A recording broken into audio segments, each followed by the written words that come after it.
বিশ্বনবী রাহমাতুল লিল আলামিন উনার কাছে হাসান আর হুসাইন রাদিয়াল্লাহু আনহুমা দুইজন গিয়ে বলেন, না আমাদেরকে একটা লাইটের ব্যবস্থা করে দাও, আলোর ব্যবস্থা করে দাও।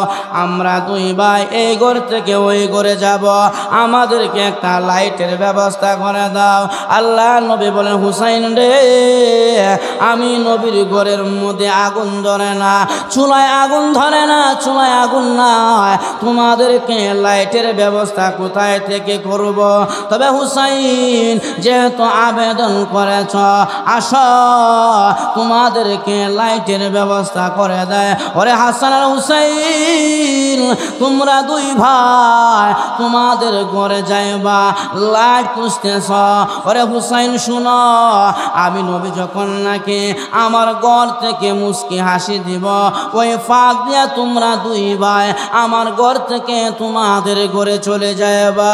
হযরত হুসাইন বলেন, আমরা দুই ভাই রেডি হয়ে দাঁড়ায় আছি। আল্লাহর নবী আমার নানা জান যখন নাকি ঘর থেকে মুস্কি হাসি দিলেন, নানা জানের দাঁত মুবারক থেকে এমন আলো বের হয়ে গেল, অন্ধকারাতে ঝিলকি দিলে যেমন আলো হয়, বিদ্যুৎ চমকাইলে যেমন আলো হয়, আমার নানা জান হাসি দিয়েছে। হাসি দেওয়ার সাথে সাথে নানা জানের দাঁত মুবারক থেকে এমন আলো বের হয়ে গেল, আমরা দুই ভাই ওই আলোর ফাঁক দিয়া আমরা আমাদের ঘরের ভিতরে ঢুকে গেলাম। এজন্য আমার ভাইয়ারা, আল্লাহর নবীর শান আর মান, নবীর ইজ্জত আর সম্মান। এজন্য ইকবাল বলেন, হুসনে ইউসুফ তুমি ইসাম ইয়াদ বাইজাদারি আছে খুবা হামাদারন তু তলহাদারে। কবি বলেন, হুসনে ইউসুফ তুমি ঈসা, আল্লাহ তাআলা দুনিয়াতে ইউসুফ নবীকে এত সৌন্দর্য বানিয়েছিলেন। ইউসুফ নবী ছিলেন সবচাইতে বেশি সৌন্দর্য। হযরত ইউসুফ নবী এত সৌন্দর্য নবী ছিলেন, সুন্দর ছিলেন। হযরত ইউসুফ নবী উনার চেহারা দেখিয়া মিশরের নারীরা ফল কাটতে যাইয়া আঙ্গুল কেটে ফেলেছে। আম্মা জান আয়েশা বলেন, মিশরের নারীরা গো, ইউসুফ নবীকে দেখিয়া তোমরা হাত কাটতে যাইয়া তোমাদের আঙ্গুল কেটে ফেলেছ ফল কাটতে যাইয়া। ও মিশরের নারীরা, ওই জায়গায় যদি ইউসুফ নবী না হইয়া আমার নবী মুহাম্মদুর রাসূলুল্লাহ হইতো, তাহলে আঙ্গুল না কাটিয়া আমার নবীর সৌন্দর্যের কারণে তোমরা তোমাদের কলিজা পর্যন্ত কেটে দিতা। হুসনে ইউসুফ দমে ঈসা, আল্লাহ তাআলা আমার নবীকে ইউসুফ নবীর চাইতে আরো সৌন্দর্য করে সুন্দর করে বানাইছেন। দুই নম্বরে কবি বলেন, দমে ঈসা ইয়াদ বাইজাদারি, আল্লাহ রাব্বুল আলামিন ঈসা নবীকে মুজিজা দিয়েছিলেন। ঈসা নবীকে আল্লাহ এমন মুজিজা দিয়েছিলেন, ঈসা পয়গম্বর যদি কোনো মাটি দিয়া পাখি বানাইয়া ওই পাখির মধ্যে ফু দিতেন, ফানফাখা ফিহি, মাটির পাখি উড়াল দিয়া আলাদা অন্য জায়গায় গিয়া পরে মারা যায়। তো ইউসুফ নবীকে আল্লাহ মুজিজা দিয়েছিলেন, ইউসুফ নবী মুর্দাকে জিন্দা করতে পারতেন। কিন্তু আল্লাহর নবী বিশ্ব নবী রাহমাতুল লিল আলামিনকেও আমার আল্লাহ তামাম দুনিয়াতে যত নবী আসছে সমস্ত নবীদের মুজিজা আমার নবীকে আল্লাহ দান করেছেন। এই জন্য আমার ভাইয়েরা, আমার নবী মুজিজাওয়ালা নবী, আমার নবী সম্মানিত নবী, বিশ্ব নবী রাহমাতুল লিল আলামিন বলেন, ওয়া গাশিয়াত আলাইকুমুর রাহমা, যেই জায়গায় কোরআনের কথা হয় ওই জায়গাটা রহমত বেষ্টনী করে রাখে। আল্লাহর নবী বলেন, সাহাবীরা রে, যেই জায়গায় কোরআনের কথা হয় ওয়া হাফাজ মালাইকা, ওই জায়গাটা আল্লাহর ফেরেশতারা আল্লাহর হুকুমে ওই জায়গাকে হেফাজত করে। আল্লাহর নবী বিশ্ব নবী রাহমাতুল লিল আলামিন বলেন, যেই জায়গায় কোরআনের কথা হয় হয় ওই জায়গার মধ্যে ফেরেশতা নাজিল হয়। ফেরেশতারা তামাম দুনিয়া ঘুরে ঘুরে দেখে, তখন ওই ফেরেশতাগুলো ওই জায়গার মধ্যে আসে। ওখান থেকে তারা একজনের কাঁধে বর করে করে আসমান পাড়ি দিয়ে আরশে মহল্লায় চলে যায়, আল্লাহর কাছে চলে যায়। আমার আল্লাহ বলে, ফেরেশতারা রে, ওই যে শিমুলিয়া মুহাম্মদিয়া মাদ্রাসার ময়দানে আমার কিছু বান্দা আছে, ওরা ওই জায়গার মধ্যে কি করে? ফেরেশতারা তখন বলে, প্রভু গো, তারা কোরআনের কথা শুনতেছে, হাদিসের বাণী শুনে। আল্লাহ, ওরা তুমি মালিকের সন্তুষ্টি চায়, তোমার জান্নাত চায়, জাহান্নাম থেকে বাঁচতে চায়। আমার আল্লাহ বলে, ফেরেশতারা রে, তারা কি আমি আল্লাহকে দেখেছে? না গো প্রভু, তোমাকে দেখে নাই, আমার জান্নাত দেখেছে। বলে, না, তোমার জান্নাত দেখে নাই, জাহান্নাম দেখে নাই। এরপরে কোরআনের মুহাব্বতে ওই ঠান্ডার মধ্যে বসে বসে তুমি মালিকের কালামের কথা শুনতেছে। আমার আল্লাহ তখন বলে, ফেরেশতারা রে, তোমরাই বলেছিলে দুনিয়াতে মানুষ বানাইবার দরকার না, ওরা দুনিয়াতে মারামারি করবে, কাটাকাটি করবে। আজকে তাকায়া দেখো, আমার বান্দারা আমি আল্লাহকে পাওয়ার জন্য ওই শীতের মধ্যে কোরআনের কথা শুনতেছে। ওরে ফেরেশতারা, আমি আল্লাহ তোদেরকে সাক্ষী রাখিয়া বলে দিলাম, যারা আমি মালিকের কালামের মাহফিলের মধ্যে বসে গেল, আমি আল্লাহ তাদের জিন্দেগির সমস্ত গুনাহগুলো মাফ করে দিলাম। তাহলে আপনারা যারা আসছেন, ঠক যেন না জিতছেন, আর যারা কন কিছু কথা বলতে হইব আমার সাথে, রাজি আছেন না? যদি হু হা না করেন, কথা না বলেন, তাহলে আমি বুঝবো আপনারা আমার কথা বুঝতেছেন না। আর যদি ঠিকঠাক বলেন, তাহলে বোঝা যাবে আমার কথা আপনারা বুঝতেছেন। সভাপতি সাহেব বলছে, শ্রোতা যদি ভালো হয়, শ্রোতা যদি অ্যাক্টিভ থাকে, তাহলে বক্তার জবান দিয়ে ওয়াজ এমনিতে বাইর হয়। যেরকম ঠিক কিনা?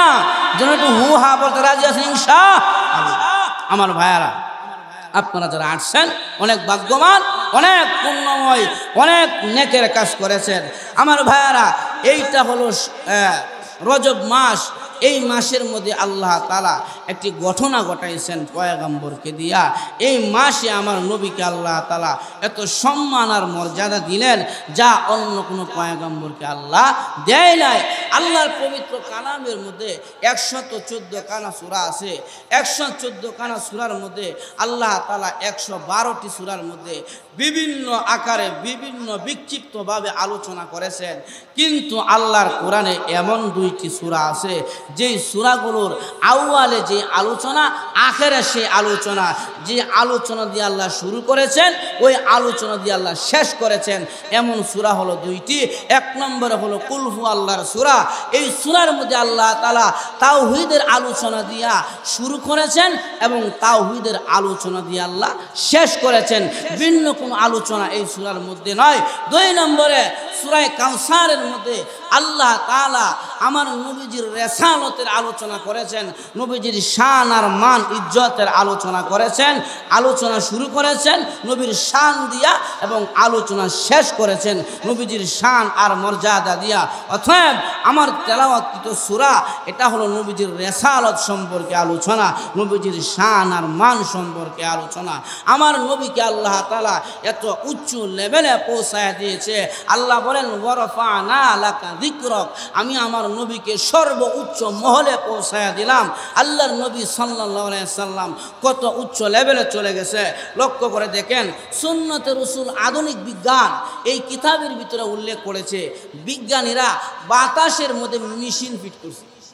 বাতাসের মধ্যে মেশিন ফিট করে তারা বাতাস থেকে নবীজির কথা রিসার্চ করতে চায়, কথা বের করতে চায়। কারণ আমরা যারা কথা বলি, আমাদের কথা কিন্তু হাওয়া হয়ে যায়, বাতাস হয়ে যায়। সব কথাগুলো বাতাসের মধ্যে আছে। বিজ্ঞানীরা চেয়েছিল মুহাম্মদুর রাসূলুল্লাহ সাল্লাল্লাহু আলাইহি সাল্লামের কোনো কথা আওয়াজকে কিছুভাবে আনা যায় কিনা, এজন্য তারা রিসার্চ করছে, বাতাসের মধ্যে মেশিন ফিট করে ওখান থেকে যে রেজাল্টটা বের হয়েছে বিজ্ঞানীরা বলে আমরা মেশিন ফিট করে বাতাসের মধ্যে জানতে পেরেছি একবার আল্লাহর নামের আওয়াজ হয়, আরেকবার নবী মুহাম্মদুর রাসূলুল্লাহর নামের আওয়াজ হয়। একবার আল্লাহর আওয়াজ হয় লা ইলাহা ইল্লাল্লাহ, আর একবার নবীর নামের আওয়াজ হয় মুহাম্মাদুর রাসূলুল্লাহ। ওখান থেকে তারা এই জিনিসটা রিসার্চ করে বের করেছেন। তাহলে বোঝা যায় আমার আল্লাহ নবীকে এত উচ্চ লেভেলে পৌঁছাইছে, ওয়ারফানা লাকা যিকরাক, একবারে হাই লেভেলে আমার নবীকে আল্লাহ তাআলা পৌঁছায় দিয়েছে। আমরা অনেক সময় নবীজির শান বলতে যায়, অনেক সময় শান আমরা কি বলবো, আল্লাহ নবীকে আল্লাহ এত উচ্চ লেভেলে পৌঁছাইলেন। লক্ষ্য করে দেখে নবীজির শৈশব বেলায় আল্লাহর নবী যখন মা আমেনার ঘরে আসলেন, আসার পরে মক্কাতে একটা প্রথা ছিল, নিয়ম ছিল, তায়েফের মানুষ মক্কাতে এসে বাচ্চাদেরকে নিয়ে তায়েফে লালন পালন করতেন। কারণ তায়েফের বাসা ভালো, তায়েফের ফল ফলাদি আছে, এজন্য মক্কা থেকে ছেলে ফেলে নিয়ে তারা তায়েফে লালন পালন করতেন। দুইটা কারণে, একটি হলো যদি কোনো ধনাঢ্য শিল্পপতি ঘরের মহিলার বাচ্চাকে তারা লালন পালন করে, তাহলে তারা ওই বাচ্চার পরিবার যিনি লালন পালন করে তাদেরকে বড় মাপের উপটুকুন দিতেন, হাদিয়া দিতেন। এই লোভে তায়েফের মানুষ মক্কা থেকে বাচ্চা নিয়ে তায়েফে লালন পালন করতেন, আর মক্কার লোকেরাও বাচ্চা দিয়ে দিতেন, কারণ তায়েফের বাসা ভালো, ফল ফলা দিয়েছে, খাওয়ান ভালো। সেই সুবাদে একদিন হযরতে হালিমাতুস সাদিয়া রাদিয়াল্লাহু আনহা মক্কাতে আসলেন। আসার পরে মানুষ মক্কা থেকে ধনাঢ্য শিল্পপতি ঘরের মহিলার বাচ্চা নিয়ে যাচ্ছে। হালিমা রাদিয়াল্লাহু আনহা উনি এমন একজন মহিলা, উনার বুকে তখন দুধ ছিল না, বুকের দুধ শুকায়া গেছে। যার বাড়িতে যায় কেউ বাচ্চা দেয় না, কারণ এই মহিলারা বাচ্চা দিলে বাচ্চা লালন পালন করতে পারবে না, বুকে দুধ নাই, কি খাওয়াইবে? যে গুড়া দিয়ে আসছে গুড়াটা একবারে দুর্বল, জীর্ণ শীর্ণ। হালিমাকে কেউ বাচ্চা দেয় না। আর আমেনার ঘরে যে মুহাম্মদ আসছে, ওনার তো বাপ নাই, বাপ তো দুনিয়াতে আসার আগেই মারা গেছে।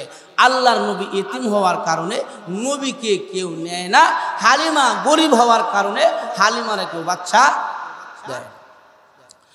আল্লাহর নবী বিশ্ব নবী রাহমাতুল লিল আলামিনের মা আমেনার কাছে যাইয়া হালিমা রাদিয়াল্লাহু আনহা বললেন, আমেনা, আমার বুকে দুধ না থাকার কারণে মক্কার কোনো পরিবার আমাকে বাচ্চা দেয় না, আর তোমার ছেলে মুহাম্মদ তার বাবা না থাকার কারণে তোমার বাচ্চা কেউ নেয় না।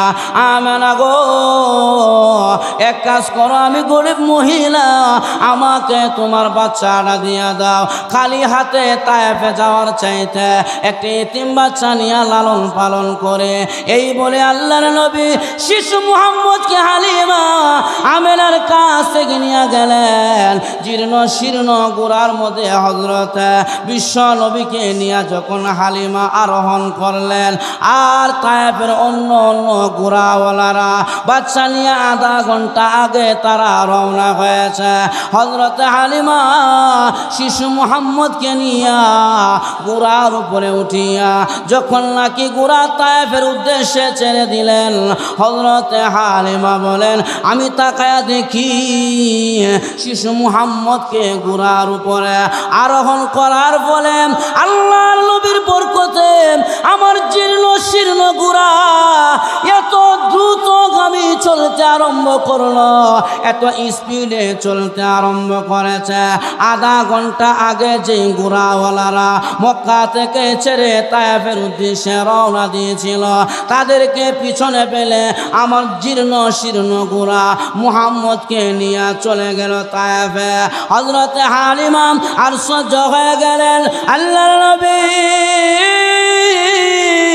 বিশ্ব নবী শিশু মুহাম্মদকে তায়েফে নিয়া হালিমার ঘরের মধ্যে বসাইয়া নবীজিকে বিসমিল্লাহ বলে নবীজির মুখের মধ্যে দুধ দিতে আরম্ভ করেছে। হালিমা বলে, আমার দুইটা দুধের স্তন একবারে স্বর্ণ ছিল, একবারে দুধ ছিল না, কিন্তু মুহাম্মদ যখন নাকি আমি হালিমার স্তনের মধ্যে মুখ লাগাইলেন, আমি হালিমা তাকায়া দেখি রে মুহাম্মদের বরকতে আমি হালিমার দুইটা স্তন আল্লাহ দুধে ভরপুর করে দিয়েছি। এইভাবে বিশ্বনবী রাহমাতুল লিল আলামিন শিশু মুহাম্মদের যখন নাকি অলৌকিক ঘটনাগুলো হালিমা দেখতে আরম্ভ করে দিলেন, আর মনে মনে ভয় পায় না, এমন বাচ্চাকে রাখা যায় না, আমার বড় ভয় লাগে। মুহাম্মদকে নিয়ে হালিমা আবার তায়েফ থেকে মক্কায় রওনা হয়েছে। আমেনার কাছে গিয়ে বলে, আমেনা গো, নাও তোমার ছেলে মুহাম্মদকে নাও, আমি লালন পালন করতে পারবো না। তার কিছু ঘটনা আমি হালিমাকে বড় আশ্চর্য লাগায় দিল, বড় আশ্চর্য লাগায় দিল, আমি ভয় পাই। আমেনা তখন বলে, হালিমা গো, তুমি থাকো গ্রামের তায়েফের জমিনে, আর আমি আমেনা থাকি মক্কা নগরী শহরে। আমার ছেলে মুহাম্মদ সম্পর্কে তুমি কি বলবা?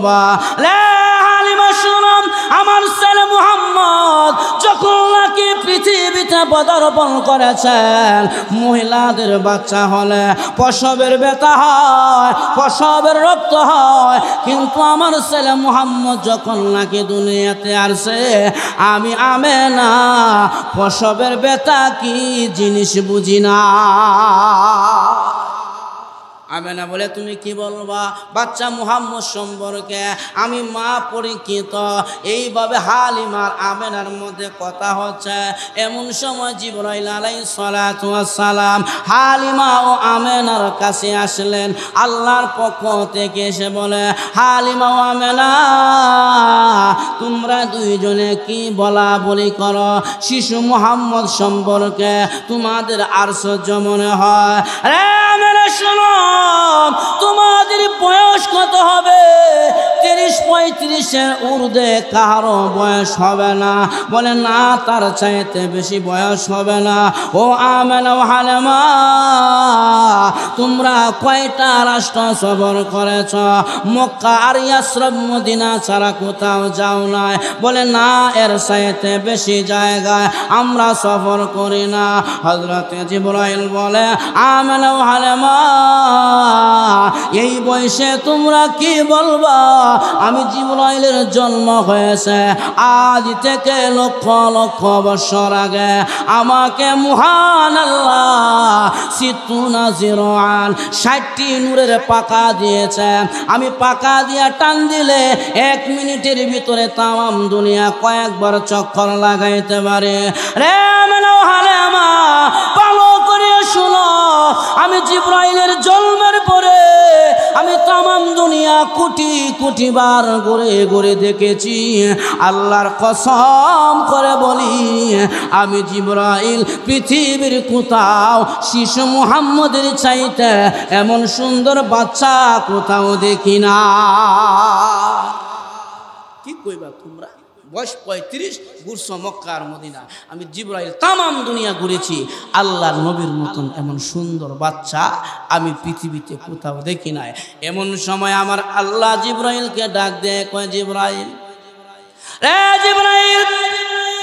আমেনাও বলল, দেখে নাম। হালিমাও বলল, দেখে নাম। তুমি জিবরাইল নিজেও বললে মুহাম্মদের মতন এমন সুন্দর বাচ্চা কোথাও দেখো নাই। এই কথার দ্বারা তো আমার নবীর শান হইল না। ও জিবরাইল, তুমি জানিয়া রাখো, আমেনা হালিমাকে জানায়া দাও, আমি আল্লাহ তামাম দুনিয়ার মাখলুকাত সৃষ্টি করেছি, কিন্তু আমার বন্ধু শিশু মুহাম্মদের মতন এমন সুন্দর বাচ্চা আমি আল্লাহ দুনিয়াতে সৃষ্টি করি না। আমি আল্লাহ বানাই নাই, তাহলে তোমরা দেখবা কোথায় থেকে। আমার কথা কি বুঝতেছেন? না অসুবিধা? আল্লাহর নবী এত সুন্দর ছিলেন, এই জন্য আমার ভাইরা ইরশাদুল কারি ইলা সহিহ বুখারী, বুখারী শরীফের গ্রন্থ ব্যাখ্যায় আম্মা জানা আয়েশার বর্ণনায় লিখেছে আম্মা জান আয়েশা বলেন দুনিয়াতে একটা সূর্য উদিত হয় সকালবেলা পূর্ব দিকে আমি আয়েশার দুইটা সূর্য আছে একটা দিনের বেলা উদিত হয় আর একটা এশারের নামাজের পরে আমার ঘরের মধ্যে উদিত হয় আম্মা জান আয়েশা বলেন পৃথিবীর মানুষেরা রে আল্লাহর নবী মুহাম্মদুর রাসূলুল্লাহ যখন নাকি আমি আয়েশার ঘরে এশারের নামাজের পরে ঢুকে আমি আয়েশা আল্লাহর নবীর চেহারার সৌন্দর্যের আলো দিয়া আমি আয়েশা সুয়ের ছিদ্র দিয়া সুতা ঢুকাইতে পারতাম আম্মা জান আয়েশা বলেন নবীজি আমার ঘরে ঢুকলে তার চেহারার সৌন্দর্যের আলো দিয়া সুয়ের ছিদ্র দিয়া সুতা ঢুকাইতে পারতাম আপনারা কি মনে করেন এখন যদি তামাম দুনিয়ার সৌন্দর্য এক ঘরের ভিতরে ঢুকায় দেওয়া হয় যত সৌন্দর্য আছে বিশ্ব সুন্দরী সহ আর ওই ঘরের লাইট যদি বন্ধ করে দেওয়া হয় তাহলে আমার মনে হয় সুয়ের ছিদ্র দেখা যাবে দূরের কথা কুদালের ছিদ্র যাবে ঠিক না কিন্তু আল্লাহর নবী এত সুন্দর ছিলেন আম্মা জান আয়েশা বলেন আমি সুয়ের ছিদ্র দিয়া সুতা ঢুকাইতে পারতাম একদিন আল্লাহর নবী বিশ্ব নবী রাহমাতুল লিল আলামিন উনার কাছে হাসান আর হুসাইন রাদিয়াল্লাহু আনহুমা দুইজন গিয়ে বলেন না আমাদেরকে একটা লাইটের ব্যবস্থা করে দাও আলোর ব্যবস্থা করে দাও আমরা দুই ভাই এই ঘর থেকে ওই ঘরে যাব আমাদেরকে একটা লাইটের ব্যবস্থা করে দাও আল্লাহ নবী বলেন হুসাইন রে আমি নবীর ঘরের মধ্যে আগুন ধরে না চুলায় আগুন ধরে না চুলায় আগুন নাই তোমাদেরকে লাইটের ব্যবস্থা কোথায় থেকে করব তবে হুসাইন যেহেতু আবেদন করেছ আসো তোমাদেরকে লাইটের ব্যবস্থা করে দেয় ওরে হাসান আর হুসাইন তোমরা দুই ভাই তোমাদের ঘরে যাইবা লাইট খুঁজতেছ ওরে হুসাইন শুনো আমি নবী যখন নাকি আমার ঘর থেকে মুস্কি হাসি দিব ওই ফাঁক দিয়া তোমরা দুই ভাই আমার ঘর থেকে তোমাদের ঘরে চলে যাইবা হযরত হুসাইন বলেন আমরা দুই ভাই রেডি হয়ে দাঁড়ায় আছি আল্লাহর নবী আমার নানা জান যখন নাকি ঘর থেকে মুস্কি হাসি দিলেন নানা জানের দাঁত মুবারক থেকে এমন আলো বের হয়ে গেল অন্ধকারাতে ঝিলকি দিলে যেমন আলো হয় বিদ্যুৎ চমকাইলে যেমন আলো হয় আমার নানা জান হাসি দিয়েছে হাসি দেওয়ার সাথে সাথে নানা জানের দাঁত মুবারক থেকে এমন আলো বের হয়ে গেল আমরা দুই ভাই ওই আলোর ফাঁক দিয়া আমরা আমাদের ঘরের ভিতরে ঢুকে গেলাম এজন্য আমার ভাইয়ারা আল্লাহর নবীর শান আর মান নবীর ইজ্জত আর সম্মান এজন্য ইকবাল বলেন হুসনে ইউসুফ তুমি ইসাম ইয়াদ বাইজাদারি আছে খুবা হামাদারন তু তলহাদারে কবি বলেন হুসনে ইউসুফ তুমি ঈসা আল্লাহ তাআলা দুনিয়াতে ইউসুফ নবীকে এত সৌন্দর্য বানিয়েছিলেন ইউসুফ নবী ছিলেন সবচাইতে বেশি সৌন্দর্য হযরত ইউসুফ নবী এত সৌন্দর্য নবী ছিলেন সুন্দর ছিলেন হযরত ইউসুফ নবী উনার চেহারা দেখিয়া মিশরের নারীরা ফল কাটতে যাইয়া আঙ্গুল কেটে ফেলেছে আম্মা জান আয়েশা বলেন মিশরের নারীরা গো ইউসুফ নবীকে দেখিয়া তোমরা হাত কাটতে যাইয়া তোমাদের আঙ্গুল কেটে ফেলেছ ফল কাটতে যাইয়া ও মিশরের নারীরা ওই জায়গায় যদি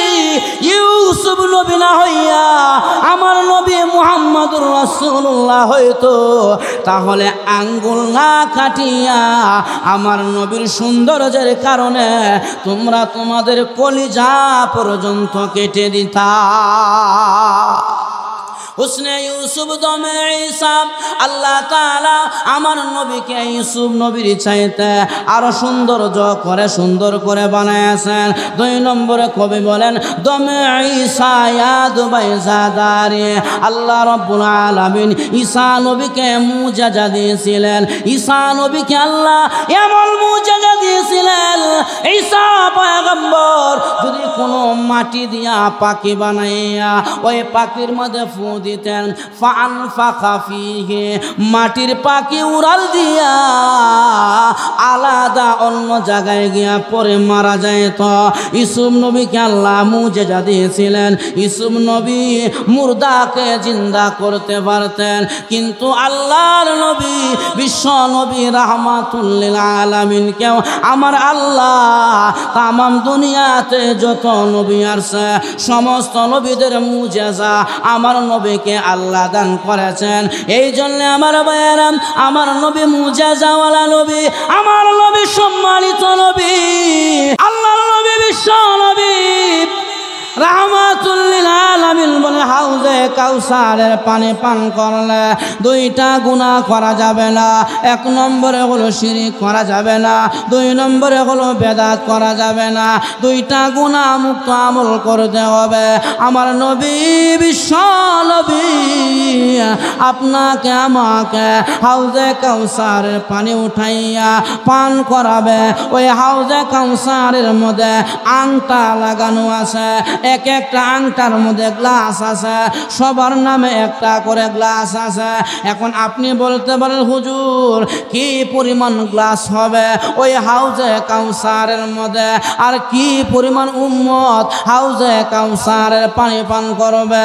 আমার নবী বিশ্ব নবী রাহমাতুল লিল আলামিন জানায় দিয়েছে, হে পৃথিবীর মানুষেরা, আমি নবীকে আমার আল্লাহ মেরাজের রজনীতে আদম থেকে নিয়ে ঈসা নবী পর্যন্ত যত নবীরা দুনিয়াতে আসছে সমস্ত নবীদের উম্মত সহ আমি নবীজিকে দেখা দেওয়া হয়েছে, আমি নবীর সাথে মুলাকাত হয়েছে। আমি নবী তাকায় দেখি একজন পয়গম্বর আসছে 40 জন উম্মত নিয়া সালাম মুআলাকা করে বিদায় হয়েছে, কোন পয়গম্বর 30 জন উম্মত নিয়ে আসছে বিদায় হয়েছে। এইভাবে আস্তে আস্তে কোন পয়গম্বর 1 জন উম্মত নিয়ে আসছে বিদায় হয়েছে। হঠাৎ করে তাকায় দেখি এমন একজন নবী আমার সাথে সাক্ষাৎ করতে এসেছে। আমি বললাম নবী আপনার উম্মত কোথায়? তখন তিনি বলেন মুহাম্মদ গো, আমি কালিমার দাওয়া দিয়েছে, আমার উম্মতেরা আমার কালিমার মুখালেফ হয়েছে, মুয়াফিক হয় না, আমার কালিমা গ্রহণ করে না, এই জন্য একজনকেও আমি আমার কালিমার ভিতরে আনতে পারি না, উনি বিদায় হয়ে গেল। হঠাৎ করে নবীজি তাকায় দেখে রে এমন একজন নবী আসতেছে উম্মত নিয়া আমার নবীর সাথে সালাম মুআলাকা করার জন্য। ওই নবীর উম্মতের পায়ের ধুলাবালির কারণে আসমান অন্ধকার হয়ে গেছে। আমার নবী তখন বললেন, প্রভু গো, উনি কোন পয়গম্বর এতগুলো উম্মত নিয়ে আসতেছে আমার সাথে সাক্ষাৎ করার জন্য? আমার আল্লাহ তখন জানায়া দিলেন, ওগো নবীজি, উনি হলেন বনি ইসরাইলের জলিলুল কদর পয়গম্বর হযরত মূসা আলাইহিস সালাতু ওয়াস সালাম। উনি আসতেছে 6 লক্ষ উম্মত নিয়ে আপনার সাথে সালাম মুআলাকা করার জন্য, দেখা করার জন্য আসতেছে। আমার নবী বিশ্ব নবী যখন নাকি শুনলেন 6 লক্ষ উম্মত, আমার নবীজির মনটা খারাপ হয়ে গেল, চেহারাটা মলিন হয়ে গেছে, নবীজির চেহারা মলিন হয়ে গেল। আমার আল্লাহ কয়, নবী গো, এইভাবে মন খারাপ করে চেহারা মলিন করলেন কারণ কে? আমার নবী তখন ডাক দিয়া বলেন, ওগো প্রভু, কিয়ামতের ময়দানে উম্মতের বেলায় মুসা নবী সবার আগে চলে যাইবে, আমার তো এতগুলো উম্মত হবে না, এতগুলো উম্মত তো আমার হবে না। তখন আমার আল্লাহ ডাক দিয়া কয়, নবী গো, কি পরিমাণ উম্মত আপনার হবে আমি আল্লাহ আমার লৌহে মাহফুজের বোর্ডের মধ্যে আমি আল্লাহ লেখে ঝুলাইয়া দিয়েছি। কি পরিমাণ উম্মত আপনার হবে আমি আল্লাহ লৌহে মাহফুজের বোর্ডের মধ্যে লিখে দিয়েছি। আল্লাহ কোরআনে বলেন وَكُلَّ شَيْءٍ أَحْصَيْنَاهُ فِي إِمَامٍ مُبِينٍ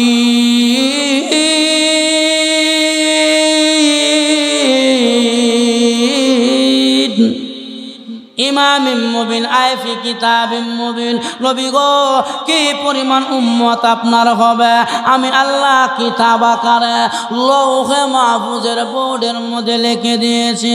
এই বলে আমার নবীকে আমার আল্লাহ কয় ও নবীজি তাফসীরে মাজহারি ওয়ালা লিখেছে আমার নবীকে আল্লাহ কয় নবী গো মাথাটা ডান দিকে ঘোরান। নবীজি মাথা ডান দিকে ঘোরাইলেন, তাকায়া দেখে এত পরিমাণ উম্মতের মাথার বীরের কারণে ডান দিকের আসমান দেখা যায় না।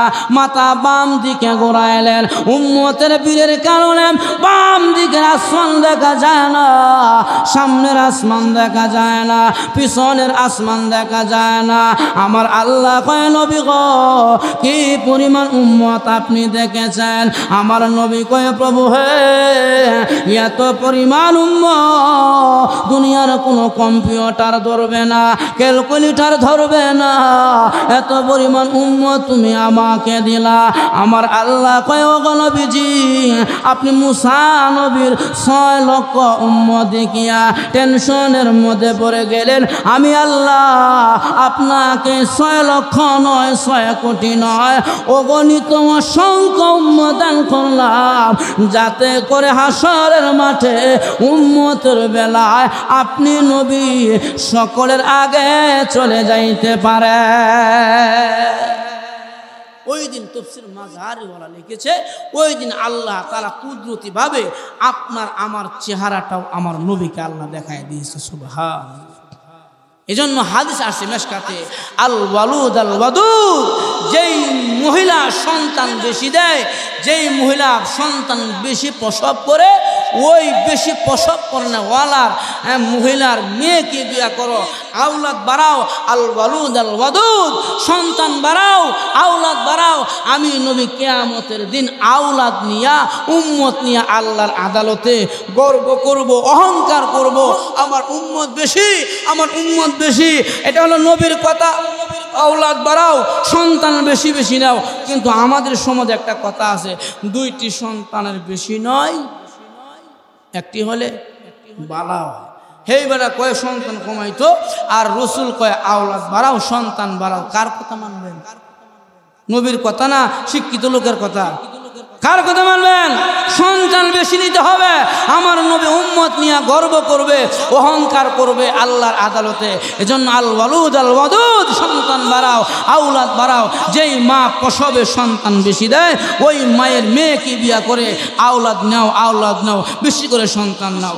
এই জন্য আমার ভাইয়ারা, ইন্না আতাইনা কাল কাউসার, কাউসার মানে বরকতি কুয়ার নাম। যখন আমার নবীকে আমার আল্লাহ কাউসার নামক এই নিয়ামত দান করলেন, আমার নবী তখন বলে ফাসল্লি লি রাব্বিকা ওয়ানহার। ও নবীজি আপনি শুকরিয়া তার নামাজ পড়েন আর কুরবানি করেন। আমার ভাইয়ারা, আজকে আমরা নবীজি নামাজ, ওই দিন থেকে নবীজি নামাজের জন্য এত পাগল। নবীজি কোনোদিন নামাজ ছাড়ে নাই, নবীজির নামাজ কোনোদিন ফত হয় নাই। আজকে আমাদের সমাজের ভিতরে আমরা নামাজের কথা বললে বিভিন্ন তাল বাহানা দিয়া মসজিদের দূর দিয়ে চলে যায়, অথচ আল্লাহর নবী বিশ্ব নবী রাহমাতুল লিল আলামিন কে আমার আল্লাহ কয় ফাসল্লি লি রাব্বিকা ওয়ানহার। নবী গো নামাজ পড়েন, কুরবানি করেন। আল্লাহ জানায় দিয়েছে কুল ইন্না সলাতি ওয়া নুসুকি ওয়া মাহইয়ায়া ওয়া মামাতি লিল্লাহি রাব্বিল আলামিন। হে পৃথিবীর মানুষেরা, তোমাদের নামাজ, তোমাদের কোরবানি, তোমাদের মরণ আর জীবন আমি আল্লাহর হাতে, লিল্লাহি রাব্বিল আলামিন, তামাম জগতের রবের কাছে। এই জন্য নবীজি নামাজের মধ্যে এত সময় নিতেন। আল্লাহ নবীজির নামাজ এত দীর্ঘ হয়ে যাইত, নবীজি সারা রাত্র নামাজের মধ্যে দাঁড়াইয়া দাঁড়াইয়া পয়গম্বরের পা মুবারক ফুলাইয়া ফেলে। আল্লাহ তাআলা কোরআনের আয়াত নাজিল করে জানায়া দেয়, পয়গম্বর সারা রাত্র নামাজের মাধ্যমে কাটাইবেন না। ইয়া আইয়ুহাল মুযাম্মিলু কুমিল লাইলা ইল্লা কলিলা নিসফাহু আও ইনকুস মিনহু কলিলা। ওগো নবীজি, আপনি রাতের কিছু অংশ সময় নামাজের মাধ্যমে কাটান, কিছু অংশ সময় ঘুমায়া যান, আর কিছু সময় বিবিদের রেখে দেন। নবী গো, আপনি যেই সময়টা রাতের বেলা ঘুমাইবেন, আমি আল্লাহ ঘুমানোর সময়টা আপনার আমলনামার মধ্যে ইবাদত হিসাবে উঠায়া দিব। জন্য আমার ভাইয়ারা, ফাসল্লি লিরাব্বিকা ওয়ানহার, নামাজ বড় গুরুত্ব, ইবাদত। আল্লাহ রাসূল বলেন, জুইলাত কুররাতু আইনি ফিস সালাহ, নামাজ হলো আমি নবীজির চোখের নয়নমণি। নবীজি নামাজের মাধ্যমে নবীজির কলব শীতল হয়, চক্ষু শীতল হয়। এজন্য মুসলমান নামাজ ছাড়া যাবে না, নামাজ ছাড়া যাবে না। এই যে রজব মাস চলতেছে, পরের মাস শাবান, এরপরে রমজান, ইবাদতের মাস। আল্লাহ রাসূল বলেন, বাদিরুল আমাল, পৃথিবীর উম্মতেরা আমল নিয়া তোমরা প্রতিযোগিতা করো, আমলের প্রতিযোগিতা করো। আজকে আমরা আখেরি নবীর উম্মত, আমাদের হায়াত বড় স্বল্প, কিন্তু মহান আল্লাহ এমন কিছু আমল আমাদেরকে দিয়েছেন, অল্প হায়াতে এমন কিছু আমল দিয়েছেন যে আমলগুলো করলে আল্লাহর কাছে বড় মুনাফার আশা করা যায়। লক্ষ্য করে দেখেন, উম্মতের হায়াত কম, কিন্তু আল্লাহ ডিউটি কমাইয়া হাদিয়া বাড়ায় দিয়েছে। আল্লাহর রাসূল বলেন, ও আমার উম্মতেরা, তোমাদের হায়াত কম, এই জন্য আল্লাহ কিছু আমল শিক্ষা দিয়েছে। আল্লাহর নবী বলেন, কোন বান্দা যদি ফজরের নামাজের পরে আর এশারের আর মাগরিবের নামাজের পরে আল্লাহুম্মা আজিরনি মিনান নার, আল্লাহুম্মা আজিরনি মিনান নার, এই দোয়াটা 7 বার পরে কোন বান্দা মাগরিবের পরে এই দোয়াটা পড়ার পরে ওই বান্দা যদি ওই যে ফজরের নামাজের আগে রাতের বেলায় মারা যায়, এই দোয়ার ফজিলতে মহান আল্লাহ তার জন্য জাহান্নামের আগুনকে হারাম করে দেয়। আল্লাহুম্মা আজিরনি মিনান নার, মাগরিবের পরে 7 বার পড়বেন, আর রাতের বেলা মারা গেলে জাহান্নামের আগুন থেকে মুক্তি পেয়ে যাবেন। আর কোন বান্দা যদি ফজরের নামাজের পরে পরে আল্লাহুম্মা আজিরনি মিনান নার, আল্লাহুম্মা আজিরনি মিনান নার 7 বার পরে ওই বান্দা যদি সারা দিনের মধ্যে মাগরিবের আগে মারা যায়, রাসূল বলেন তার জন্য জাহান্নামের আগুন তার জন্য মুক্ত, সে জাহান্নামে যাবে না, জান্নাতে যাবে। আমার ভাইয়ারা, দোয়াটা একবারে ছোট, কিন্তু তার ফজিলত অনেক বড়। আল্লাহ রাসূল বলেন, উম্মতেরা রে, মাগরিবের পরে 3 বার পড়বা, রাদিতু বিল্লাহি রাব্বা ওয়া বিল ইসলামি দীনা ওয়া বি মুহাম্মাদিন নাবিয়্যা ওয়া রাসূলা। এই দোয়াটা যদি কোনো বান্দা মাগরিবের পরে 3 বার, ফজরের পরে 3 বার পড়ে, আমার আল্লাহ কয়, রে পৃথিবীর মানুষ, আমি আল্লাহর জন্য হক হয়ে যায়, ওই বান্দাকে আমি আল্লাহর জান্নাতের মেহমান বানানো। তাহলে রাদিতু বিল্লাহি রাব্বা ওয়া বিল ইসলামি দীনা ওয়া বি মুহাম্মাদিন নাবিয়্যা ওয়া রাসূলা, এই দোয়াটা মাগরিবের পরে 3 বার, ফজরের পরে 3 বার পড়বেন, আল্লাহর জন্য হক হয়ে যায়। ওয়া কানা হাক্কান আলাইয়া, আল্লাহর জন্য হক হক হয়ে যায়, ওই বান্দার জন্য তাকে জান্নাতে ঢুকাবার জন্য আমার আল্লাহ কয় নবী গো আপনার উম্মতের হায়াত বড় কম, কিন্তু আমি আল্লাহ এমন ছোট ছোট দোয়া আপনার উম্মতে রেখে দিয়া দিলাম, আমল করলে অনেক ফজিলত পাওয়া যায়। আল্লাহর হাবিব বলেন হাবিবাতানে কালিমাতানে হাবিবাতানে সাকিলাতানে আলাল মিজান খাফিফাতানে আলাল লিসান হাবিবাতানে ইলার রহমান। আল্লাহর নবী বলেন উম্মতেরা রে এমন একটি কালিমা জমিনের মধ্যে আছে, কালিমাতানে হাবিবাতানে খাফিফাতানে আলাল লিসান সাকিলাতানে আলাল মিজান। রে উম্মত এমন দুইটা কালিমা জমিনের মধ্যে আছে যে কালিমা খাফিফাতানে আলাল লিসান জবানে অতি হালকা, সাকিলাতানে আলাল মিজান মিজানের পাল্লায় ওজনে অনেক ভারী, হাবিবাতানে ইলার রহমান রহমানের কাছে বড় দামি। এমন দুইটি কালিমা রাসূল কয় সুবহানাল্লাহি ওয়া বিহামদিহি সুবহানাল্লাহিল আযীম সুবহানাল্লাহি ওয়া বিহামদিহি সুবহানাল্লাহিল আযীম। এই দুইটা কালিমা জবানে হালকা, মিজানের পাল্লায় ওজনে অনেক ভারী, হাবিবাতানে ইলার রহমান আমার আল্লাহর কাছে এই দুইটা কালিমা বড় দামি। কোন কালিমা? সুবহানাল্লাহি ওয়া বিহামদিহি সুবহানাল্লাহিল আযীম। আমরা বুঝতে আসেনি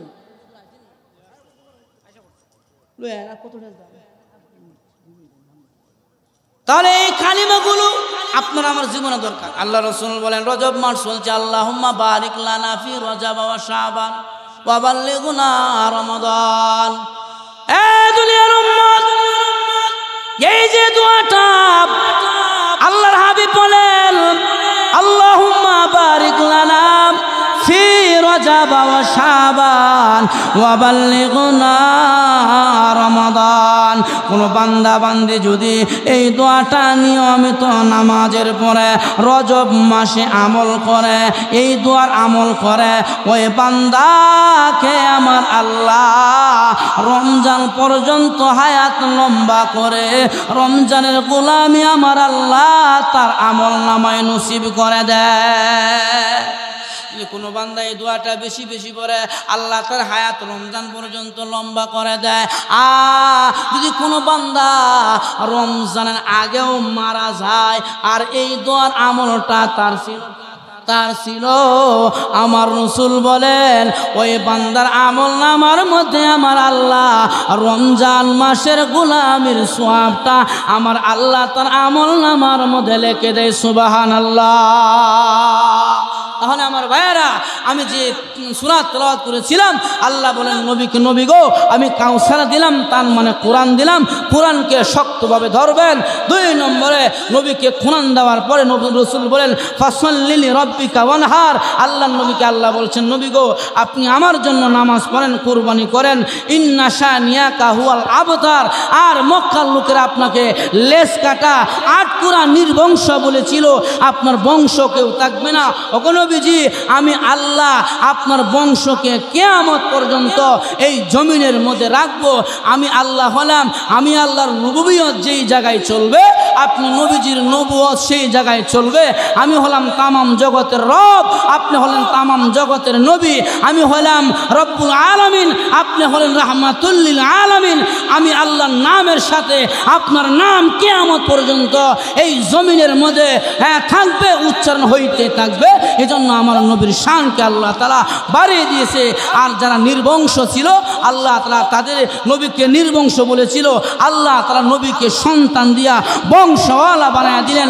আর নবীকে যারা এই তহমত দিয়েছে আল্লাহ তাদের নাম নিশানা জমিন থেকে একবারে উৎখাত করে দিলেন। এজন্য আস ইবনে ওয়াইলের নাম কেউ কয় না, কাব ইবনে আশরাফের নাম কেউ লয় না। এরা নবীকে তহমত দিয়েছিল। আমার নবীর নাম কিয়ামত পর্যন্ত থাকবে। আমরা নবীর রুহানি সন্তান, যতদিন জমিন থাকবে ততদিন নবীর নাম থাকবে। আল্লাহ তাআলা আমাদের সবাইকে যেই কথাগুলো বললাম আমল করার তৌফিক দান করুন। সকলে বলে আমিন।